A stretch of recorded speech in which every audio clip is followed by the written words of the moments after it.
Teen girl's boyfriend dumps her, then 66 years later she receives concerning news.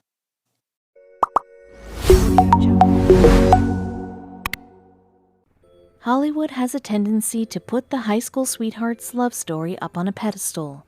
In reality, life's a little different, and love is a rocky road, even for couples who were ready for a lifetime together. Frederick Paul and Florence Harvey seemed to be just that couple. From their tender teen years, they were smitten with each other. But after Frederick left town one day, it seemed all hope was lost that they'd ever see each other again. For everyone who'd known the duo in their tiny 21-family village, this came as a shock. Frederick and Florence had been young when they met, but they'd hit it off immediately. She was 13, he was 16, and it all started at their two-room schoolhouse in 1951. In such a small school, the teens were bound to run into one another. Frederick liked Florence right away, so he began walking her home from the schoolhouse. With their paths crossed, their feelings grew quickly, and they began spending as much time as they could together. They fell deeply in love, and they struck up sweet traditions. I would flick the porch light on and say goodnight to her, and then she would flick the light in her bedroom about 2,000 feet away.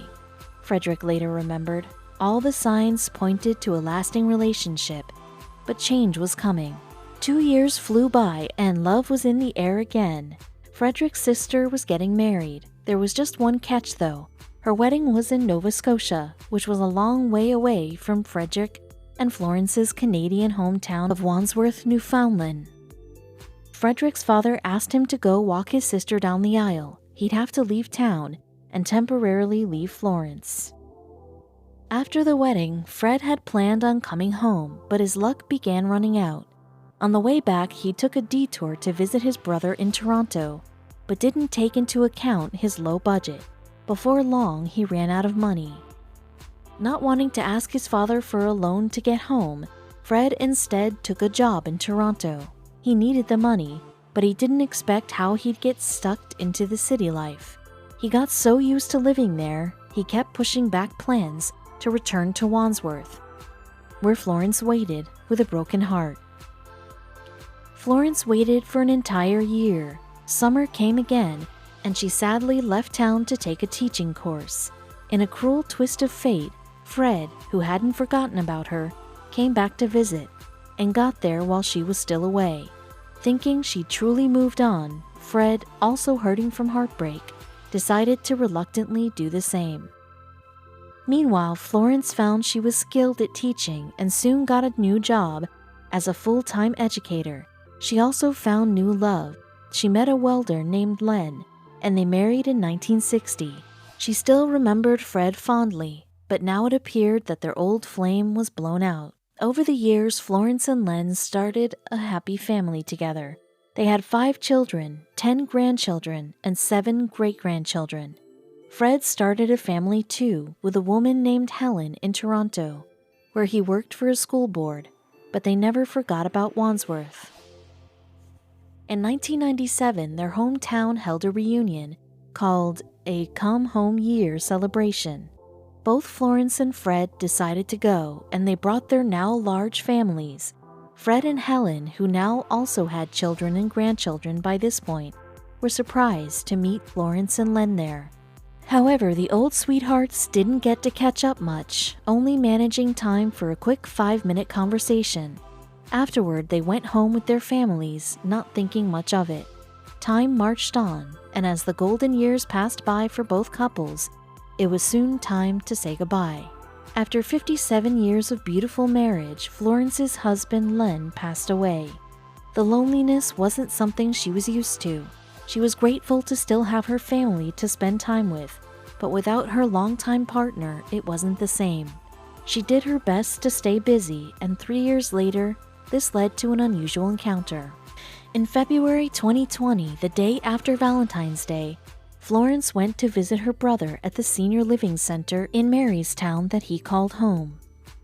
She was shocked when she got there, as it turned out Fred's brother was living there as well.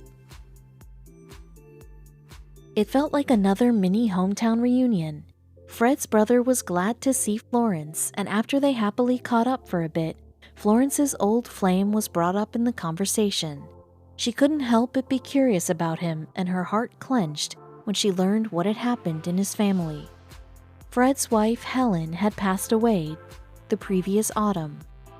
The upsetting news brought a pain to Florence that she knew all too well, the shared pain of loss. Knowing the two had more than a few things in common, Fred's brother made Florence an offer to reconnect one more time. Florence hadn't known it, but Fred had thought of her too. He'd given his brother permission to share his phone number with Florence, just in case they ever ran into each other. Fred hoped she'd call, but it had been such a long time he didn't think she would. It was after Valentine's, and I knew his wife had died. I was lonely. He was lonely, so I thought, well, I'll just call him and offer my condolences, I guess, Florence later said. So she did. They spoke about dealing with grief, and Florence assured Fred that it does get a little easier. It didn't take long for them to start talking about the past. The two reminisced about their youth in Wandsworth and laughed about old memories. It was an unexpected conversation, but 2 days later, Fred found himself wanting to call her again. We started talking about our courtship years ago and all the things that we had done together. Before you know it, we were on the phone 3 to 4 hours at a time, he said. For 5 months, Florence and Fred talked on the phone 4 times a week. Fred was ecstatic just to have Florence back in his life, even if it wasn't in person. But Florence had a clever surprise up her sleeve. She was planning a visit to Ontario, where Fred lived, in July of that year. On the night of Fred's birthday, he waited for her to call at 10 o'clock, their usual schedule, but the phone didn't ring. Finally, a concerned Fred called her, asking if everything was all right. When she said she wasn't at home or at her son's houses, he asked, "You're not in Ontario, are you?" Her answer made him leap out of bed. "Yes, I am. I'm 10 minutes away," she said. Fred's heart nearly stopped. He ran out to draw a Welcome Florence sign on the driveway with chalk. A few minutes later, they drove in.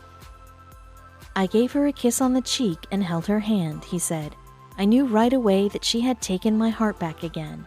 Not even a month later, they moved in together and they were shopping for wedding rings. Their families were initially shocked, but for Florence and Fred, there was no point in waiting. "We do everything together. I love every moment," Florence said. Added Fred, "Florence has been like an angel from heaven. Every day I wake up and say how blessed I am." Nowadays, they're staying strong through Fred's chemotherapy together. Both Florence and Fred are looking forward to happier times ahead. And in the summer of 2021, they're hoping to return to Wandsworth to stay in Fred's brother's cottage. Their happy reunion was a dream one, and at the same time, the newfound sweethearts were looking at a whole other wild connection. Florence and Fred didn't know Janice and Prentice in their first round of romance, but they were very familiar now. That's because even greater than the coincidence of rekindling their romance after decades apart was that this couple halfway across the world had an almost identical tale.